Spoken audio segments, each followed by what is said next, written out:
Assalamualaikum warahmatullahi wabarakatuh. Waalaikumsalam. Di sini saya bersama teman saya akan menjelaskan tugas yang dikasih oleh Bapak dosen psikologi komunikator dan psikologi pesan.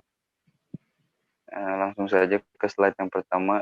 Psikologi komunikator ialah mempelajari sebuah karakter orang lain memerlukan proses yang tidak singkat, sehingga apa yang dikatakan seseorang kepada orang lain itu biasa mempengaruhi atau bisa dipercaya oleh orang lain tersebut. Tentunya sikap atau karakter kita menentukan apakah kita mampu menjadi komunikator yang baik atau tidak.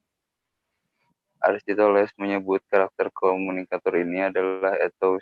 Ethos terdiri dari pikiran baik, akhlak yang baik, dan maksud yang baik. Pendapat Aristoteles ini diuji secara ilmiah oleh Karl Hoffman dan Walter Weiss. Mereka melakukan eksperimen pertama tentang psikologi komunikator. Hoffman dan Weiss menyebut ethos ini credibility yang terdiri dari dua unsur expertise dan trustworthiness dapat dipercaya. Ke slide berikutnya. Satu dimensi ethos.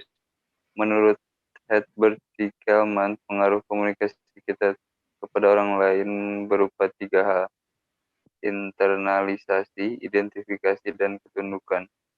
Internalisasi terjadi bila orang menerima pengaruh karena perilaku yang dianjurkan itu sesuai dengan sistem nilai yang dimilikinya. Identifikasi terjadi bila individu mengambil perilaku yang berasal dari orang lain atau kelompok lain karena perilaku itu berkaitan dengan hubungan yang mendefinisikan diri secara memuaskan dengan orang atau kelompok itu. Ketundukan terjadi bila individu menerima pengaruh diri orang atau kelompok lain karena berharap menoleh reaksi yang menyenangkan diri orang atau kelompok tersebut. Dua, kredibilitas. Kredibilitas adalah persepsi komunikan tentang sifat-sifat komunikator. Dalam kredibilitas ini mengandung dua hal, yaitu kredibilitas adalah persepsi komunikan, kredibilitas berkenan dengan sifat-sifat komunikator. Menurut Jalaluddin, kredibilitas terdiri dari beberapa komponen penting, yaitu atraksi. Atraksi adalah daya tarik komunikator yang bersumber dari fisik. Misalnya, komunikator disenangi atau dikagumi yang memungkinkan komunikan menerima kepuasan. Kekuasaan adalah kemampuan dalam menimbulkan ketundukan seperti kredibilitas, dan atraksi ketundukan timbul dari interaksi antara komunikator dan komunikan.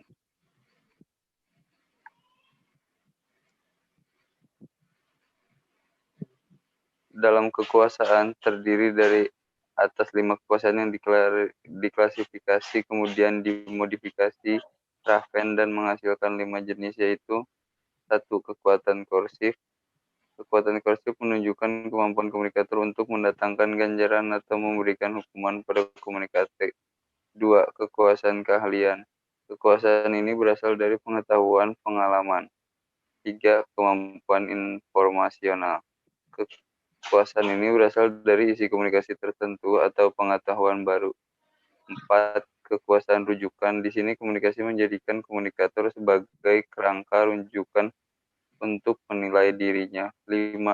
Kekuasaan legal. Kekuasaan ini berasal dari seperangkat peraturan norma yang menyebabkan komunikator berwenang untuk melakukan suatu tindakan. Yang kedua, di sini ada psikologi pesan. Pesan merupakan salah satu unsur yang penting dalam berkomunikasi, sehingga makna dari pesan itu tersendiri memperlancar interaksi sosial antar manusia.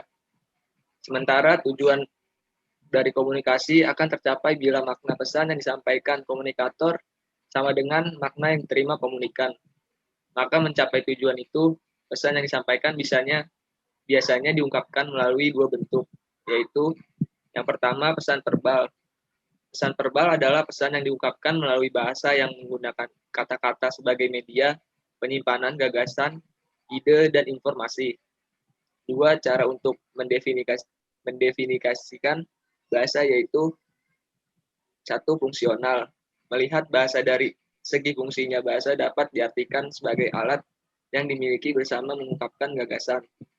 Yang kedua, formal. Dalam definisi ini menyatakan bahwa bahasa merupakan sebagai semua kalimat yang terbayangkan yang dapat dibuat menurut peraturan kata bahasa. Yang kedua, pesan nonverbal, yaitu pesan yang menggunakan isyarat sebagai media komunikasi.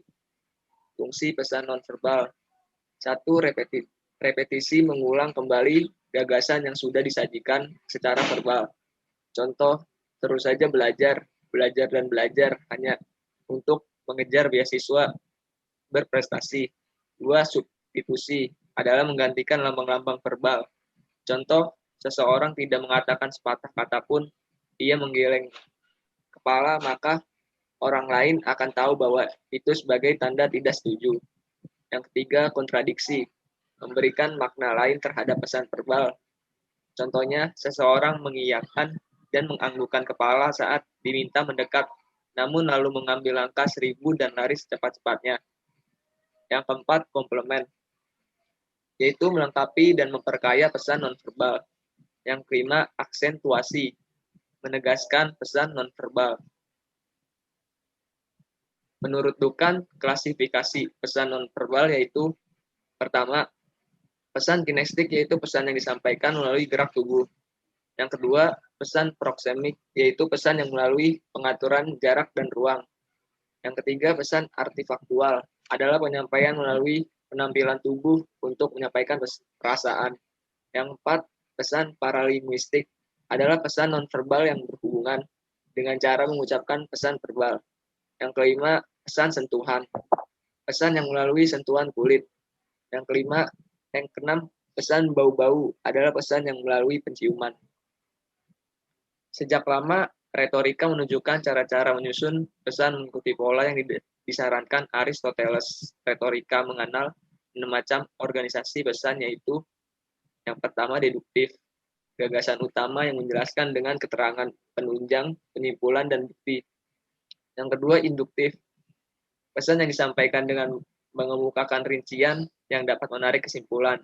Yang ketiga, kronologis, pesan yang disusun berdasarkan urutan waktu terjadinya peristiwa. Yang keempat, logis, pesan yang disusun berdasarkan sebab akibat atau sebaliknya. Yang kelima, spasial, pesan yang disusun berdasarkan tempat. Yang keenam, topikal, pesan yang disusun berdasarkan pembicara. Mungkin itu saja yang bisa saya sampaikan berdua. Kurang lebihnya mohon maaf. Assalamualaikum warahmatullahi wabarakatuh. Ini gimana?